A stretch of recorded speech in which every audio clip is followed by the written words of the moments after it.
It was the kind of evening that stretched on endlessly, where even the minutes seemed to echo with uncertainty. I sat cross-legged in the neighbor's yard, hidden behind the dense hedgerow, my breath blending with the crisp autumn air. The faint glow from our bedroom window framed my wife Lily as she moved through the room with an air of thoughtless ease. Her silhouette flitted between the curtains, pausing occasionally, her hands busied with some unseen task. I should have felt ridiculous sitting here, my body stiff from the cold ground, and my mind taut with the strain of suspicion. Instead, I was hyper alert. Every motion, every flicker of light held my gaze, even though a part of me wished to seem nothing. 4 days now, I had noticed the subtle shifts in her demeanor. Her guarded phone calls, the scent of unfamiliar cologne that clung to the air like a ghost, and the way she rushed to switch her phone screen whenever I walked into the room. These things were nothing, perhaps, but they were everything too. Inside, she sat at the edge of the bed now, her phone pressed to her ear. I could see the faint illumination of its screen, and even from this distance, I could tell her body was tense, her voice low. My stomach churned as her lips curled into a hesitant smile, one I hadn't seen directed at me for weeks. This wasn't normal, and yet she moved as if it was. For the past hour, I'd been watching, though it had yielded little. The paranoia had taken root, and though she remained fully clothed, my thoughts undressed every layer of pretense. Was it possible she knew I was watching? Her behavior, careful and deliberate these past few days, seemed too synchronized with my growing doubts. At the dinner table, she no longer thumbed messages on her phone. Her laugh, once genuine and carefree, now came as if rehearsed an echo of its former self. It was as if she were rewriting herself for my benefit, or more chillingly, as a disguise. The bedroom light dimmed briefly, and I shifted, craning to see better. Lily stood now, pacing as she spoke into the phone, her free hand brushing her hair absently. Was she nervous, or was I projecting? My thoughts spiraled as she finally sat back down, lowering her voice to a conspiratorial hush. That's when I caught it. One word, whispered so casually, but it hit me like a train. Vibe? I knew no vibe. My heart thudded in my chest, each beat a question mark that refused to resolve. I forced myself to keep still, though every fiber of my being screamed at me to burst inside, to demand answers. Instead, I waited, holding my breath as she entered the call. She didn't hang up with the usual pout, mechanical disinterest she reserved for telemarketers or automated reminders. No, this was tender. A soft goodbye meant for ears more deserving than mine. When I finally returned to the house, it was as though nothing had happened. She sat on the sofa now, scrolling her phone, her face calm and devoid of the tension I'd seen earlier. I pushed open the door deliberately, letting the cold air sweep in with me. Lily glanced up, her smile widening as she tucked her phone away. "You're back," she said, her tone warm and welcoming. Yeah, I crossed the room slowly, my eyes on hers, looking for cracks in the facade. "What were you up to?" "Just a quiet evening." She shrugged and stretched, feigning innocence. "Dinner's in the oven." As I sat down, I heard it again. A faint whisper of her earlier call seemed to cling to the air like static. "Vibe, my husband is here." And I pretended I hadn't heard a thing. The air was stifling in the dining room, though the heater had been turned off hours ago. The aroma of roasted chicken filled the space, mingling with a faint tang of wine poured neatly into 2 glasses. I sat across from Lily, my mind a storm, though my face remained carefully blank.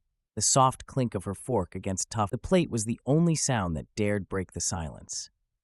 I hadn't said a word about what I'd overheard earlier, though the name Vibe ricocheted in my head like a bullet in a steel room. The quiet burned inside me like acid, and my thoughts churned violently, an ocean against an unyielding dam. Every logical part of me told me to be calm, to think this through, but every instinct screamed to demand answers, to pull the truth from her lips, whether she wanted to offer it or not. Instead, I tore into the meal, my knuckles wide against the fork, forcing each bite down, though I'd barely tasted it. Lily ate slowly, her expression serene, though there was a tautness in her shoulders. She was always good at keeping her composure, but tonight I could see the cracks, faint but present, a misplaced glance, the way her fingers lingered on her wine glass a moment too, details only a husband who had memorized her every move could spot. "How was work today?" she asked, her tone light, as though nothing was wrong. "Fine. I replied tersely, taking a sip of the wine. It was sour on my tongue, and yours? Busy, she said with a soft sigh, leaning back in her chair. You know how it is? End of your rush. Everyone needs something yesterday. I nodded mechanically. My gaze followed her every movement, dissecting the subtle shifts in her posture. Was she lying? Or was my paranoia painting her in color she didn't deserve? The room fell into another stretch of silence. She seemed to notice it too, and quickly filled the void. Did you hear from your brother today? I thought he might come by for dinner this weekend. I shrugged, swirling the wine in my glass. He's busy. We talked about mundane things, the weather plans for the weekend, even a recipe she wanted to try. But her voice was strained, the lightness forced. I knew it wasn't just me. She could feel it too, the weight of the unspoken hanging heavy over us. Finally, I couldn't take it anymore. I put my fork down, the sound sharp against the plate. You know, I began, my voice quieter than I expected. I've noticed something. She froze, her fork hovering in midair. What do you mean? I leaned forward, locking my eyes on hers. I've noticed that you're hiding something from me. Her face changed immediately, a fleeting flash of panic before she caught herself. She blushed, a deep crimson that spread to her neck, but her voice came out steady. I'm not hiding anything. You've been acting strange lately, Lily. My words were deliberate cutting. Is something wrong? Her fingers curled around the edge of the table, knuckles pale. She shook her head quickly, too quickly. No, nothing's wrong. I don't know what you're talking about. The dam broke. The rage that had been simmering beneath my skin boiled over. My fist slammed against the table, rattling the plates and glasses. Answer me honestly. What are you doing, Lily? She flinched at the sudden outburst, tears springing to her eyes. Her voice cracked as she replied, I'm not cheating on you. I swear, I would never cheat on you. She pressed her hands to her face, her words muffled by sobs. We've been together for almost 8 years. In 3 days, it'll be exactly 8 years. I would never even think of cheating on you. I love you, dear. I do. Please don't think that of me. Her tears soaked in her sleeves as she leaned over the table, trembling. For a moment, her words hit me harder than I expected. I stared at her, my chest heaving as the anger drained, replaced by a hollow uncertainty. What if she wasn't lying? What if my suspicions were nothing more than shadows of my own insecurities? The thought clutched at me, made me feel small. I ran a hand over my face, leaning back in my chair. I'm sorry, I said finally, my voice rough. I've just been so busy at work lately, and it's gotten to me. I'm tired, Lily. That's all. I didn't mean to. She sniffled, wiping her face with the sleeve of her sweater. It's okay, she whispered, her voice breaking. It happens. We've been under a lot of stress, I know. For a moment, the tension in the room lessened. I reached out and took her hand, squeezing it lightly. She smiled faintly, though her eyes remained damp and wary. As we cleared the table, I tried to convince myself that her words were true, that she wasn't hiding anything. But deep down the unease lingered, festering like an untreated wound. I apologized. She forgave me, but nothing felt resolved, and in the quiet that followed, I couldn't stop hearing it. The name she thought I hadn't heard, Vibe. The bedroom was a cocoon of muted shadows, the faint orange glow of the streetlights filtering through the curtains. I lay there, beside Lily, her steady breathing, the only sound in the stillness. She slept with the peaceful ease of someone whose conscience was clear, her body curled into a soft curve beneath the blanket. But my mind refused the solace of sleep.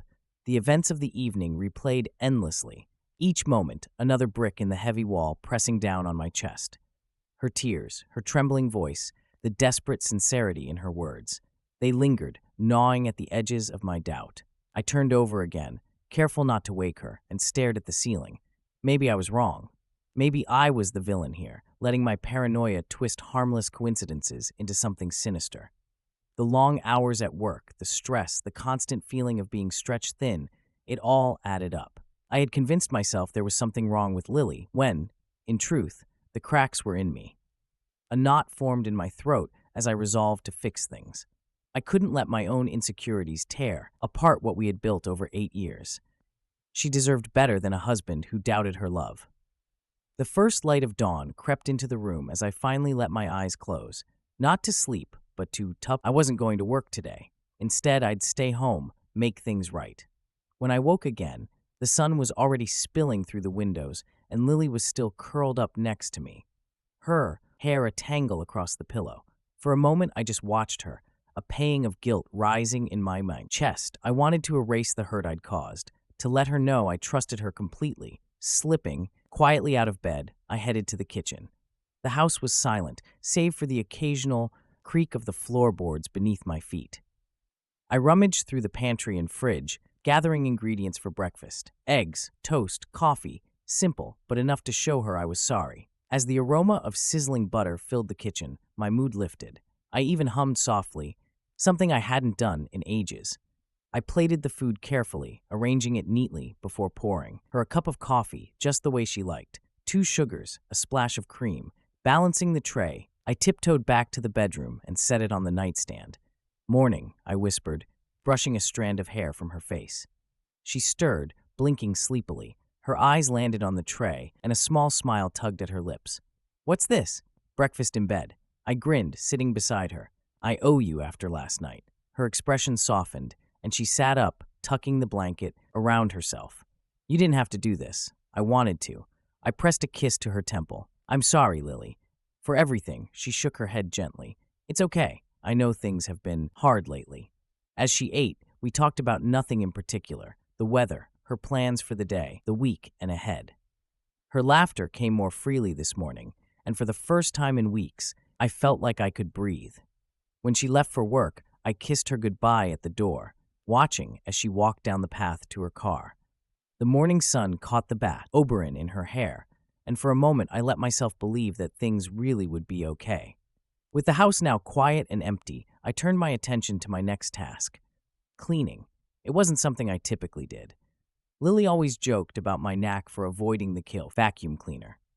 But today was different. I wanted her to come home to something that showed her how much she meant to me. I started in the kitchen, scrubbing the counters until they gleamed. I swept and mopped the floors, marveling at how much dust could accumulate in a week. From there, I tackled the living room, wiping down surfaces, fluffing the couch cushions, even organizing the books on the shelves. By the time I made my way to the bedroom, the morning sun had given way to early afternoon. I changed the bed sheets, folding the old ones neatly before placing them in the hamper. As I moved to dust the nightstand, I noticed Lily's phone charger coiled neatly there. A memory of her softly murmured vibe floated into my mind, unbidden. I shook it off, determined not to let my thoughts wander. Today was about making things right. I wasn't going to let doubts creep back in. The hours slipped by as I worked, the rhythm of cleaning soothing my restless mind. By the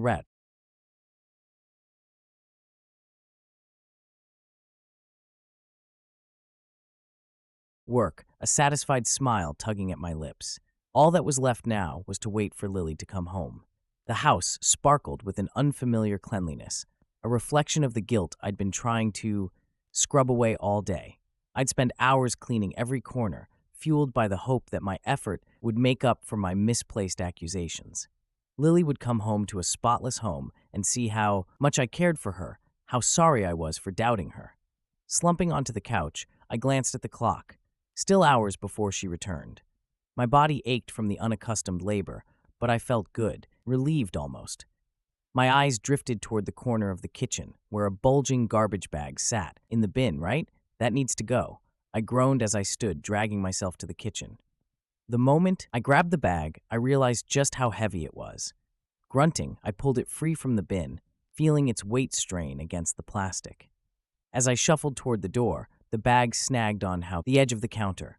Rip! The bag split open with a wet, grotesque sound, and its contents spilled across the floor in a putrid heap.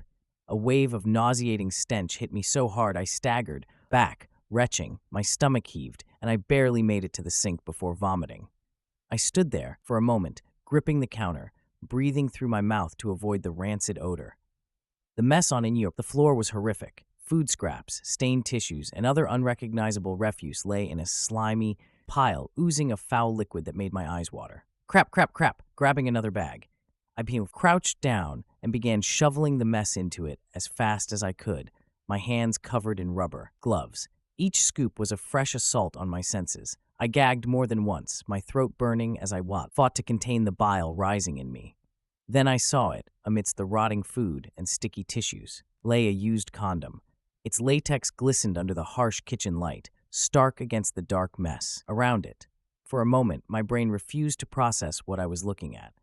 But then the realization hit me like a freight train. My breath caught in my throat, my vision blurring. My heart pounded, so hard it felt like it might tear through my chest. The world spun, the stench forgotten as rage and devastation surged through me. "You're cheating on me," I whispered hoarsely, the words barely audible over the blood rushing in my ears. Then louder, "You're cheating on me, you stupid fool." The sound of my own voice startled me, raw and trembling with fury. I stood up abruptly, knocking over a chair. It clattered to the floor, but I didn't care. My chest heaved as I scanned the room, my fist clenching and unclenching, desperate for something to lash out at. I grabbed a glass from the counter and hurled it against the wall. It shattered into 1,000 tiny shards, a perfect reflection of the chaos inside me. I threw a dish next, then a jar from the pantry, each crash a release of the storm tearing through me. But even as I raged, a cold clarity began to creep in. Smashing plates wasn't going to fix this. It wasn't going to give me answers. I dropped to my knees, staring at the mess on the floor. The condom mocked me, its presence undeniable proof of Lily's betrayal. But who had been here in my home with my wife? My mind raced, cycling through faces and names, all the people I could think of. None of it made sense. Lily had been so convincing last night, her tears, her words. Had it all been a lie? Was she that good at deception? I clenched my jaw, my fury narrowing into a single burning determination. I wasn't going to destroy the house in blind anger. Not yet. I needed to know. I needed to catch her. Whoever it was, they weren't going to slip through my fingers. Not after this. I stood slowly, my hands trembling, but my resolve firm. I'd wait. I'd watch. I'd find out exactly who was with my wife. And when I did, there would be no more questions. The house was immaculate again, though the memory of the chaos that had unfolded earlier still lingered like a phantom. I had scrubbed the floor twice, doused the room with air freshener, and tucked away every trace of the garbage incident, all while my stomach churned. It was as if erasing the physical mess would somehow ease the wreckage in my mind. By the time I collapsed onto the couch, the stench was gone, replaced with the artificial scent of lavender and lemon. But the real poison, the bitterness swelling in my chest, remained. I sat there, staring blankly at the muted TV screen, trying to force a plan into existence. Something, anything. But my thoughts circled the same dead-end questions. Who was it? When I had to start it, had I been blind all along? No answers came, only the crushing weight of humiliation and rage. When Lily finally walked through the door, her keys jingling as she set them on the table, her face lit up instantly. "Wow," she exclaimed, her eyes sweeping the living room. "The house looks amazing, and it smells so nice, like home." I froze for a moment, my lips pressed tightly together. The sharp chemical tang of cleaning products still hung faintly in the air, but to her, it was familiar and pleasant. I forced a smile, figured I'd make things nice for you. She leaned down to kiss my cheek, and I stiffened slightly, though she didn't seem to notice. "I really appreciated it," she said warmly. I grunted something vague and turned back to the TV. The smile lingered on her face as she moved toward the bedroom. Moments later, I heard the shower running. Long days, I called, keeping my tone neutral. "Yeah," she replied over the sound of water. But seeing the house like this, it really brightened it up. Her voice carried that natural warmth I'd fallen in love with all those years ago. It sounded so real, so genuine.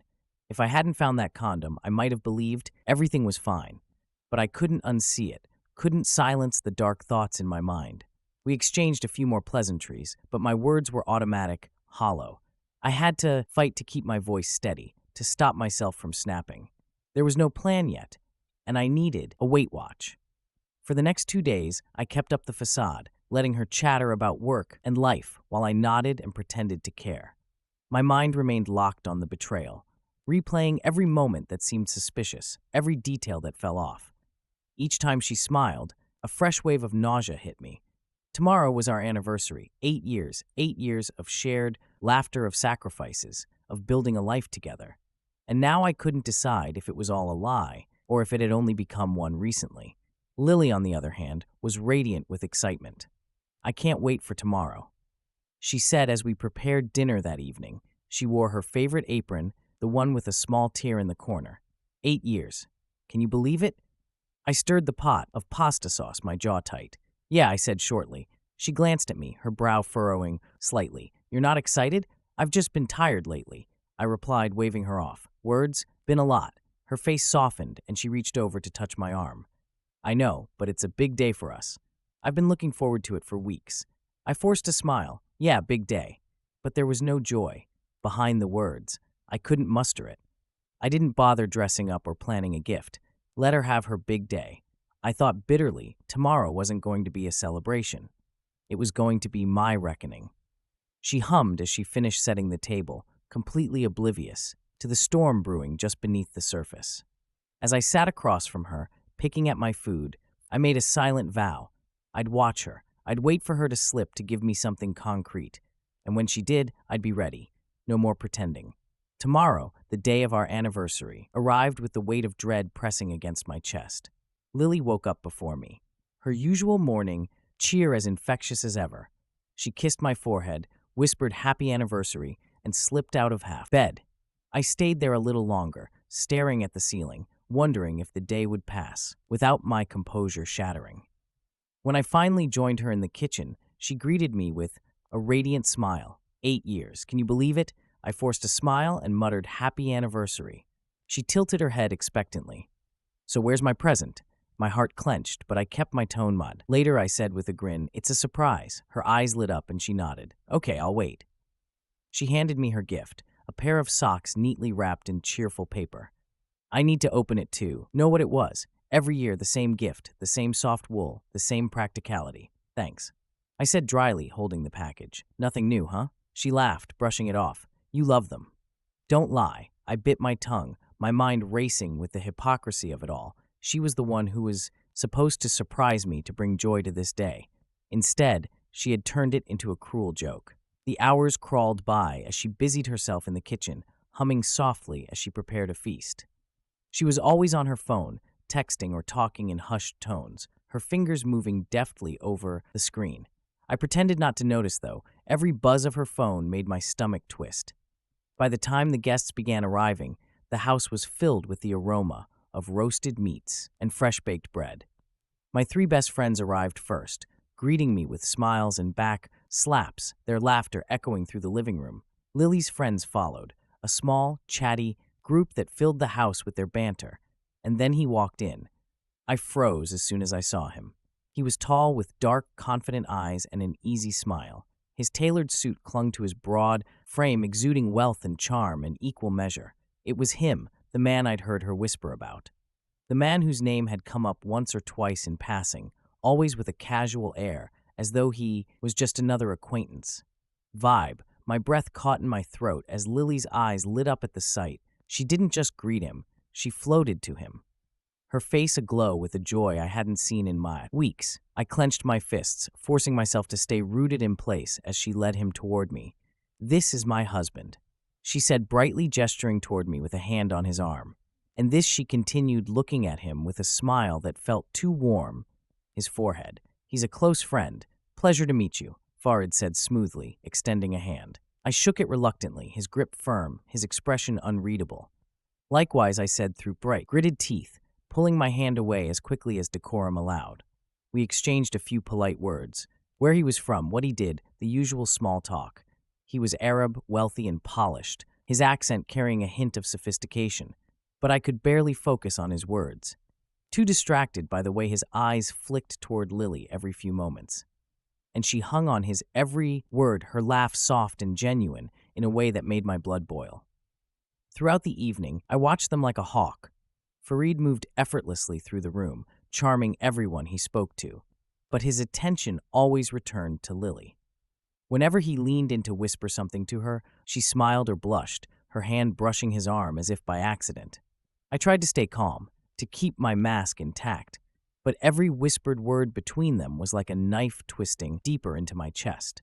My friends noticed my silence, shooting me curious glances, but I brushed off their concern with a forced grin and a joke about being tired. Inside, I was a storm. As the evening wore on, the tension in me built to an unbearable level. My mind raced with questions, my pulse pounding in my ears. What were they whispering about? How long had this been going on? And most importantly, Was I the only one who saw it? But I held my tongue, determined not to let my anger boil over. Not yet. I would wait. I would watch. And when the moment came, I would uncover the truth, whatever it was. The evening buzzed with laughter and conversation, glasses clinking as my friends and hers mingled. For a moment, I managed to let my guard down, distracted by the friendly banter of my closest friends. I told myself I was imagining things, that Lily's warmth toward Farid was innocent, her laughter nothing more than politeness. But the moment I stopped paying attention, they vanished. It didn't hit me at first. I was in the middle of a conversation when I glanced around and realized she was gone. My chest tightened and my eyes darted around the room. She wasn't at the bar. No, she in the kitchen. I scanned every corner, my pulse quickening with every second. Then it hit me, the bedroom. Without thinking, I excused myself and walked briskly down the hallway, my heart hammering in my chest. The door was shut but not locked. I gripped the handle, threw it open, and there it was, the truth I dreaded yet expected all along. Lily was lying in our bed, her skin tangled in the sheets, her hair disheveled, and beside her, with the same smug confidence I'd seen all night, lay Farid, my vision blurred, my fury igniting like a match to dry tinder. So this is how you decided to celebrate our anniversary. I roared, my voice echoing through the house. Lily scrambled out of bed, grabbing her clothes hastily. It's not what it looks like. She stammered at first, her face a mask of guilt, but as she dressed, her expression hardened. No, you know what? She snapped, glaring at me. I don't care anymore. I froze, stunned by the venom in her voice. You're a loser, she continued, her voice rising. You've never achieved anything. You think I'm happy with this life? With you? Compared to Farid, you're nothing. He's a real man, wealthy, successful. What are you? Her words were daggers, each one sharper than the last. My rage turned cold. Are you done? I said quietly, my tone low and dangerous. By now, the commotion had drawn the guests. One by one, they gathered in the hallway. Their face is a mixture of shock and disbelief as they pieced together what was happening. How could you do this? Lily? One of her friends gasped, her hands covering her mouth. On your anniversary, another muttered, shaking his head. The weight of their judgment seemed to roll off Lily like water. She crossed her arms to find it. I don't care what any of you think. That was when I smiled, cold, cruel, and full of satisfaction. Do you remember the surprise I promised you, Lily? She blinked, momentarily caught off guard. I gestured to the corners of the room. Here it is. Her eyes followed my hand, widening as she spotted the small, discreet cameras mounted in the corners. They're everywhere. I said, my voice dripping with venom, every word, every action recorded. Now the world will know exactly who you are. She lunged at me, screaming, her fist pounding against my chest. You can't do this. You can't. I stepped back, grabbing her wrists and forcing her away. Get out, I snarled. You and your lover, and the rest of you too. Everyone out. I don't want anyone here. The guests shuffled out awkwardly, some muttering apologies, others casting disgusted looks at Lily and Farah. As they left, I walked to the computer and retrieved the footage. With a few clicks, the video was uploaded to the internet. By the time the house was empty, I'd had enough. I packed my bags quickly, grabbing only what I needed. I didn't care about the house, the memories, or the life we'd built together. It was all tainted now. As I drove to my old country home, my phone buzzed repeatedly. I ignored it first, but curiosity got the better of me. Lily had written, "You ruined my life. You ruined his life. You're a fool. You'll regret this. You'll feel terrible." I didn't reply. I didn't care. The country air was crisp and clean when I arrived, the house quiet and welcoming. It took time to adjust, to shake off the weight of what happened, but within a month I met someone new, a woman who was kind, genuine, and everything Lily was not. We built something real together, something untainted by lies or betrayal. For the first time in years, I was happy, truly happy. And as for Lily, I never looked back.